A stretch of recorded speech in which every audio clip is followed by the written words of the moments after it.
哟，欢迎来到 Royal Me 的频道。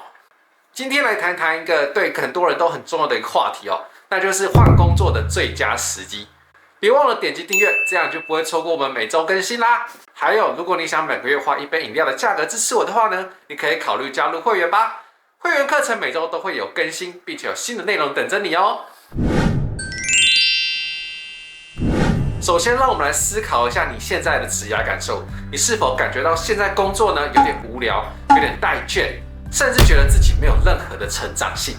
也有可能呢，你会觉得说现在工作跟你的薪资是不合正比的，不满足你的薪资期待。如果是的话，或许换工作是一个可以值得考虑的选项哦。换工作呢，不一定是换公司，也可能是你换同一间公司的职务。但当然啦，不管是哪一种换工作呢，换工作都是一个非常重大的决定，有时候呢必须要慎重的考虑，以避免以后未来会后悔啊。那我呢有整理5个时机点，让我们看下去哦。时机点1呢，就是新的一年的开始之际。在新的一年开始的时候，许多公司都会制定一个新的 KPI， 也就是新的计划还有目标。你可以因此重新评估自己的职业目标，还有追求更好的机会。例如呢，因为新的一年公司的预算会有重新的规划，那因为有新的规划呢，就会有新的财政，就会有新的 project。当有新的 project， 就有可能有新的专案、新的团队，甚至是新的发展计划。那像现在是年末的时候，通常都会有一个年度绩效评估。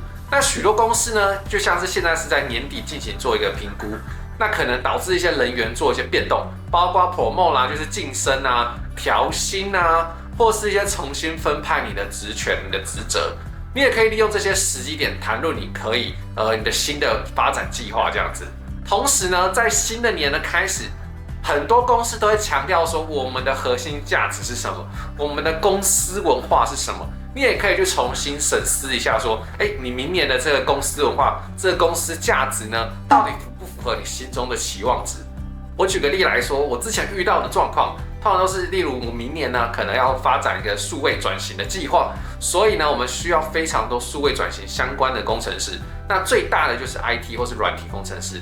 但是因为是数位转型嘛，很多工程师都没有相关的经验，那他们会愿意让你去尝试，让你去学习。那这就是个很大的 challenge， 也是一个很大的机会，你可以去尝试看看。时机点2呢，就是公司发生了大变动，例如管理层的变动啊，可能说是董事长换人啦，或者是业务的扩张，例如像海外据点的增加啊，或是一些公司被并购啊，这可能会带来新的职业的机会点哦。时机点在这边，如果你的公司发生了变动啊，就刚刚讲的就是可能董事长换人啊，然后国外开始有业务的发生啊，那在公司内部变动的时候呢，你可以主动参加那些新的项目，例如说是如果海外设厂，那你可以举手说我要去。那如果说董事长发生变动，他们通常都会整个 operation 的模式可能会做改变，那改变了之后就一定会产生新的部门或新的 project， 这时候你也可以举手说你想要去。我拿我以前遇过的例子，就是当时 IT 在台积电的时候有挖一个 Facebook 的老板进来，然后那个时候呢，他们就主打 SRE 的精神，那整个所有的部门呢都要有开发的能力，然后这个时候他们就有新的策略嘛，所以你有开发能力的工程师，你会越受青睐，那整个营运方向也会变不一样，那大家会追求就是写程式能力会更强，逻辑能力会更强的那种机会点。同时也会有产生很多新的 project 跟新的工作机会。那刚刚讲到这时机点2还包含了什么业务扩张嘛？就刚刚说的，就是如果我说我的公司在海外扩厂，那例如说我在美国扩厂，那我美国就有工程师的职缺，那我就可以举手去做relocate动作，甚至是去做一个外派的工作。然后他也说到就是合并还有收购的状况。你被合并或是被收购的时候，你可能你的 title 也会被 retitle 啊，甚至是你的工作职权也会被重新去做个定义这样子。然后还有，因为内部变动，也有可能是你的那个业务方向是整个做更改了。举例来说好了，我之前在台积电的时候，那时候台积电还有在做太阳能厂的那个业务方向，后来收掉了。那些收掉的人怎么办？他们当然是要重新转换他们的跑道，当然都是有些人转到制程，有些人转到了设备，那他们就变成半导体厂相关的技术人员，但是他们以前的技术可能就会相对的不需要了，那他们就是转换一个新的跑道。那还有时机点3呢，就是个人的生涯里程碑，当你达到一个人生的一个重要里程碑的时候，就可能是你可以转换跑道的一个最佳时机点。举例来说，像是你的专业技能的一个提升啊，那就像是你完成了一个厉害的专业的一个培训啊、认证啊，或是拿一些什么新的计划啊，你就可以使用你新学到的这个认证，或是新学到的执照，或者是新学到的技能，然后在这个环境里面呢，得到更多的机会点。例如呢，你可能完成了一些什么常务的认证啊、软体的认证啊，或是管理的认证啊，你就可以拿这些认证呢，去找更多的机会点，去找新的职缺。那这些一定会带给你更多的机会跟更多的发展性。当然，个人里程碑最重要的是什么？当然就是你的 promote 咯，你的事业的晋升啊，它一定是非常重要的里程碑。如果说你可以得到一个升迁，你会变成工程师，然后变成管理职，那进到管理职之后呢，你就是变成说，你的工作内容是跟以前是大相径庭的哦，你就变成像是在人力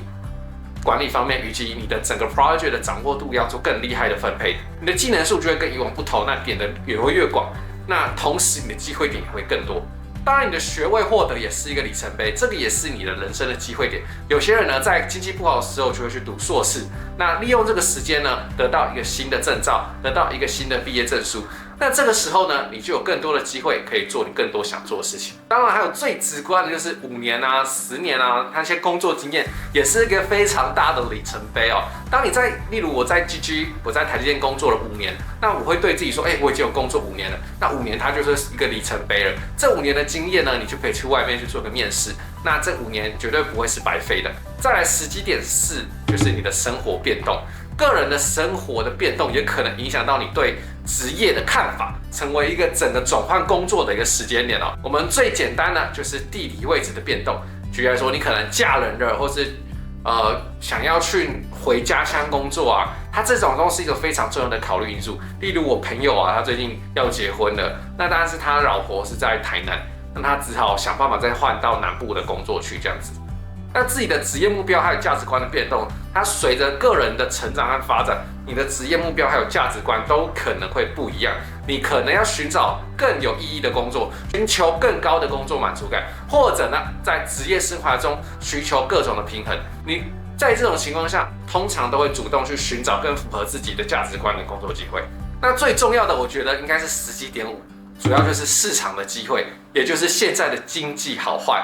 那市场的机会还有需求，99%会影响你的职业生涯决策。那行业的增长和衰退呢？不同的行业有些可能处在增长，也有些处在衰退。举例来说，我现在 AI 在成长中，那我太阳能呢在衰退阶段。如果你所在的行业正在快速的成长，这可能意味有更多机会还有需求啊。所以现在很多 NVIDIA 的面试啊，相反的，如果行业呢处于衰退，你可能需要寻找更多具有发展前景的行业。那当然还有技能需求啊，市场上对某一些特定的技能会非常需要，那有些呢就是觉得已经要被抛弃了。举例来说，某些特定的程式语言，或是某些科学的数据分析能力，或是有些新兴的技术需求，让你会在职场上会更具有竞争力。那我们呢，总的来说啊，换工作啊是一个非常大的决定，需要仔细考虑各个因素，并且呢，这些时机点和考虑的因素都提供了一个框架，可以帮助你呢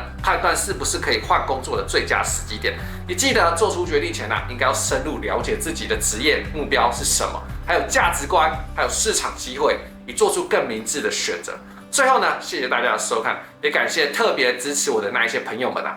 例如呢，最近新加入的会员蔡志祥、齐伟林、KH Chen。你们的支持呢，是我创作的原动力，也希望这些分享呢，对你们这些职业生涯都会有所帮助。谢谢大家收看，谢谢你喜欢这些主题，请记得按下赞和订阅，也欢迎在评论区分享你的看法。我们下次见，拜拜，圣诞快乐！